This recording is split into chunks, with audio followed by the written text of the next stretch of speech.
What's going on, everybody? Appreciate you tuning in. It is the start of the work week, Monday, and it is going to be a busy, fun week in the sports world. We got the NFL draft coming up. We also have, of course, the NBA playoffs rolling on.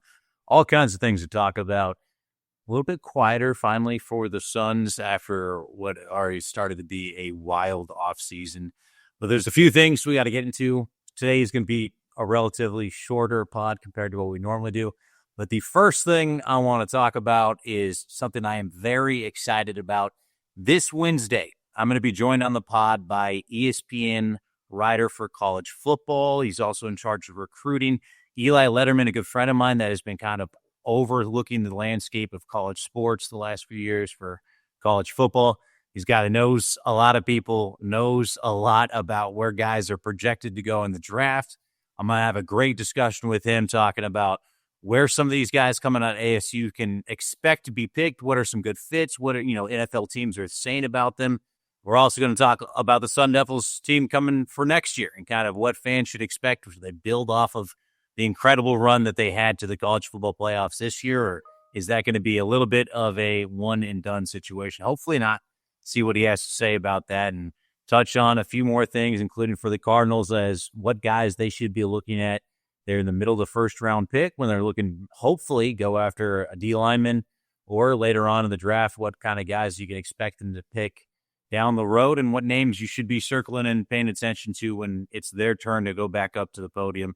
So all kinds of great things to kind of dive into there with Eli. I'm really excited about it. Over the next couple of days, if you guys have any questions that you specifically want me to ask, feel free to put them in the comments here on YouTube. I'll go ahead and try and get to as many of them as I possibly can with Eli. We're also going to make a post on Facebook and on X. If you got questions there, just submit them. Anything you got, I'll try and do my best to get to as many of them as possible and see what his thoughts are on a lot of guys that we're going to have a lot of interest in. I mean, it is draft week.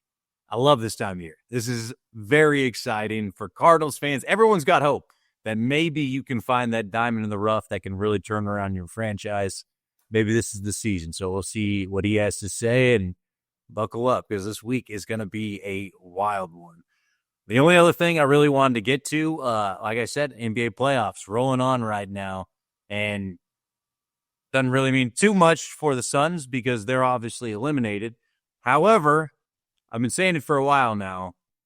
There is an ounce that is very interesting of these playoffs for, obviously, the Suns. Adam Inman's pretty obvious, been well reported several times now that they are looking like they're going to move off of Kevin Durant this offseason and looking for a trade partner. And I've been saying there's certain teams that maybe right now you didn't think of them as potential trade partners. But once they come up short in the playoffs, if you have an embarrassing playoff run, you get panicked owners, you get panicked GMs who are trying to save their job, and they will make a wild trade every now and then. We see it just about every year, every other year. Those panic trades, that's when you're striking when it's hot right there if you're the Suns, because they're trying to find somebody that will overbid right now for KD and give them a good deal. Because if they're going to go in a rebuild, you got to have some pieces. And so there are three teams right now that I'm kind of looking at off of the first game of the season. We're so early in the playoffs.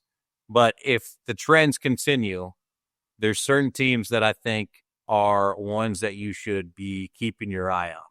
The first one's been a trade partner whisper for a hot second now. The Houston Rockets. All right. They got 4 first-round picks still. 2 of them are the Suns picks. So if they can get those back, theoretically, the Suns probably aren't going to be that good the next couple of years. It would be really nice to have your own picks if you're going to be awful. They're the only team in the entire league this season that didn't make the playoffs, that didn't make the play-in, and are not in the lottery because they don't own their pick. So if you can get some of those picks back, you cook it because it's going to be a little bit of a rebuild here. So you can at least have a little bit of a groundwork. And they have a couple guys on their team that the salary isn't that bad. And it's a pretty good value right now. Reed Shepherd was their first-round draft pick last year. He hasn't really gotten a chance to crack the rotation, making $10 million, but he's a guy that's got 4 years left on him, a young, talented guy that just they have too many guys that fit that skill set as a shooter. But if you can bring him in, cheap first-round pick on there, that ain't bad. you're probably going to have to take on one of the older guys, which they'll part ways with because you got to make the salary work and also the minutes aren't going to be there. So maybe you get Dylan Brooks as a guy that just makes the salaries kind of like line up a little bit better. And then I think you can still get a couple of good guys, rotational pieces. Tari Eason's a guy that I like a lot. That's very cheap. He's got an expiring contract too coming up. And Jabbar Smith Jr. is another guy that has shown a lot of promise. But if the Rockets get desperate, here's the thing.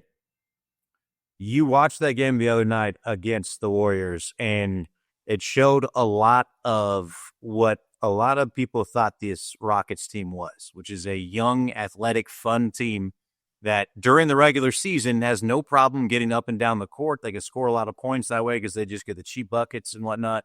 But once they get to the postseason, they don't really have that guy that can kind of create his own shot. They can knock down jumpers consistently. They can be a half-court offensive guy. And they really struggle once that happened. That is KD in a nutshell. Like, you can just pencil in KD for 26 points just by himself. And it doesn't matter if you're playing half-court, up-tempo. Like, the guy's a bucket getter. And so he fits what they'd be looking for. Suns get those first-round picks. They've said that they want 4 first-round picks. I feel like that's ambitious. I feel like you can at least get 3 of them.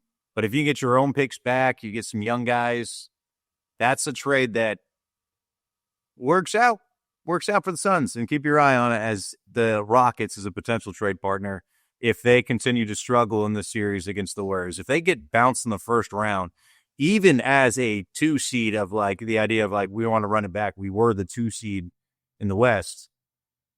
Most people think you're a fraudulent 2 seed. And if the series continues this way, there's going to be some glaring holes that we're taking advantage of that you're going to want to patchwork up. The next 2 are oddball ones that I haven't really heard people talk about too much. The first one I want to talk about is the Bucks. Now, hear me out.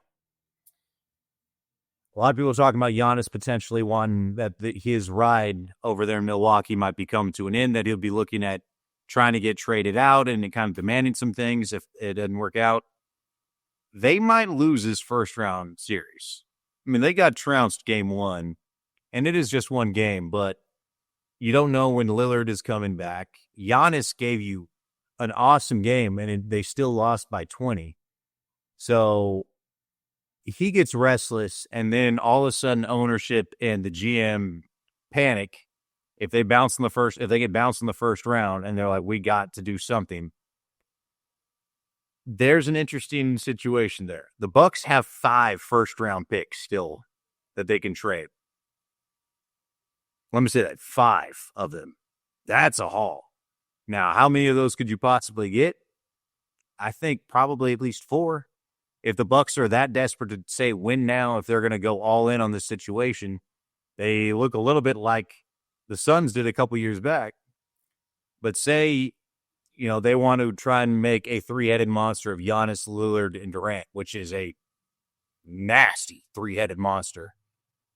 And they're willing to, then you're taking on Kyle Kuzma, trying to make the salaries work up, who, hey, you know what? If you have some draft picks and you need to lose games, Kuzma can do that for you. You get probably Connington, probably. They don't have a ton of salary that works out great. Maybe it's a sign and trade with Brook Lopez, who's kind of on an expiring contract. Or Bobby Portis after the offseason where you can trade him. None of those guys are great as far as the timeline of a rebuild because they're all older. You want some younger talent. The Bucks don't have any of that. But they do have all those picks, and they are going to be desperate. So maybe you take on some guys that the contracts are getting closer to or expiring, and you're just eating some dead salary in the next couple of years, and you're just hoarding picks, and you're starting from that as ground up. That's a longer rebuild, but they got 5 of them things, and it is going to get really awkward and desperate over there in Milwaukee, especially if they lose in the first round. And like I said, you lost by 20, and you had a great game from Giannis. Maybe that changes in game 2. Maybe you get Lillard back, and he's able to do something. But for right now, after one game, if we're overreacting, which I tend to do, There's opportunity there. The last team is in a similar boat to what I was just talking about with the Bucks, only slightly different. The Denver Nuggets. Again, not a team that people are really talking about as potential trade partners right now, but clearly there was some unrest with the team. They decided to fire Mike Malone. They're shaking things up right before the playoffs. This is a team that has the best player in the world. Jokic is incredible, who's coming off of his best year, and you got a 4 seed out of it, and it's a coin flip in the first round series. If he has that kind of year and they aren't able to get out of the first round, and knowing that they're getting a new GM too, who might want to make a splash, and knowing that he has kind of started to show he's one of the more quiet superstars ever. He guy just wants to talk about his horses. But he's starting to show little signs of like, all right, this is getting ridiculous. Like, how much am I supposed to do? And you saw his comments after the last game about guys needing to come ready to play or not be there at all. Read between the lines. Felt an awful lot like he was talking about Michael Porter Jr. Don't know for sure. Definitely felt like it. So, if they decided they want to go with their own three-headed monster and the new GM comes in and says, we're going to shake things up and this is what we're going to do. We're going to try and win right now with Jokic clearly being the best player in the world and pair him with Kevin Durant. And then if you can put that two beside Murray, that is an incredible three-headed monster with three guys that play really well off of each other, I feel like.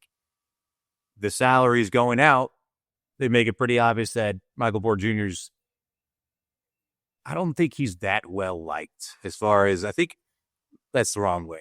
I think he frustrates Denver a lot. Guy plays no defense, streaky shooter. When he gets going, he's awesome, but like he just leaves so much to be desired. And I feel like he just, like, they get annoyed with him.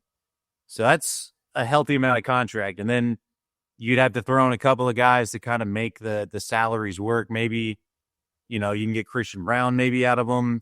Russell Westbrook's on an expiring contract. They got just a bunch of guys with about 2 or 1 year left. You can make the salaries work, but they don't have guys that, other than Brown, that make you say that's a young guy that maybe we could be a rotational piece for us. They do lack that. However, they do have 4 first-round picks left.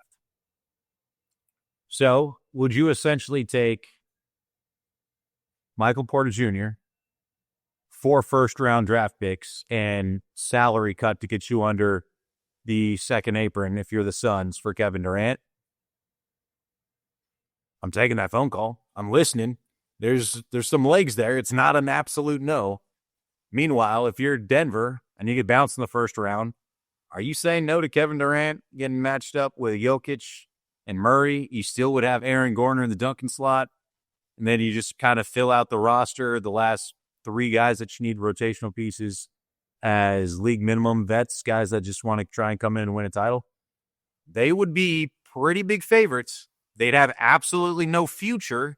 That team would have a shelf life of about 2 years, but they would be heavy favorites in that window to try and win a title because they would be a matchup nightmare for people. The pick and roll, if you ran a pick and roll with Jokic and you had Murray coming off and you had KD standing there where you could kick it to KD and let him operate on the catch and shoot on that situation, you can kick it back to Jokic who can then run an option with KD coming off a screen or something like that.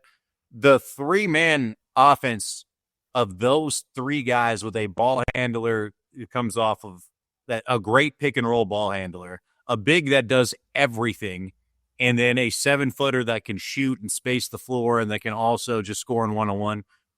They would be incredible. Little help on defense, maybe, but again, like, they would be really, really good. And I feel like that's also one thing that they would take that phone call. Both sides would. But again, it kind of depends on how the first round goes. And so as a Suns fan, that's what you need to be looking at right now.